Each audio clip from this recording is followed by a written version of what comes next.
The other thing, as part of the fundraising, we'll be announcing more information over the next couple of days, is a number of our members have generously offered some donations of goods and services that can be auctioned off or raffled off. So over the next day or two, we'll be announcing that through our emails and our Facebook page.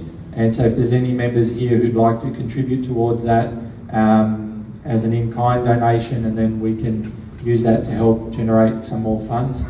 The comment's been made to me a couple of times, why aren't the lawyers working for free? They should all be doing this pro bono and then we wouldn't have a problem. The reality is that we have enough funds to pay for our lawyers and lodge. What we don't have is enough to cover our costs if we lose. So what happens is, if we go in and lodge to the courts and we run our case and we win, that's fantastic, you beauty. We look at what the next stage is after that. If the courts decide against us, then they can issue a cost order against United Entity Businesses. And that means we need to have the money there available to pay the government's court costs. So we can lodge early next week. We have enough from all the generous donations that have come through from all of you to do that. What we're doing is we need to build up the costs fund to make sure that there's enough there to pay if things don't go our way.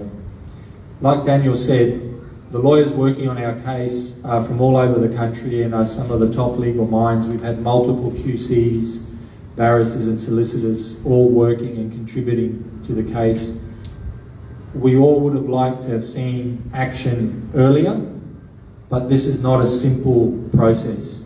The way these laws are written, they cover so many different aspects of the legal world that we need to get the right advice from experts in each individual part of the law. Like Daniel said, it's like building a house. You need concreters, you need plumbers, electricians, air conditioners, you need all sorts of trades because they all offer their own specific expertise. And it's just the same with the legal case we've been putting together. We know that there's been multiple cases that have gone to court in the southern states, in New South Wales, in Tasmania, and in other states. And there's also cases being prepared now, just like us, that are at various stages of being ready to lodge into the courts. Most of those, all of those that we know of that have gone to the courts, have all, unfortunately, gone against us. Now that's not the end of the world. What it does is it shows the legal team what the thinking is, or the rationale is in the legal circles and how they're viewing things. So it actually helps guide the process. So being able to utilise some of the decisions that have been handed down in other states helps to inform the types of arguments that the legal team puts together.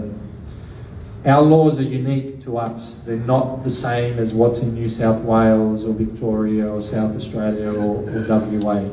So it means that we can't copy and paste, the arguments that have been put there.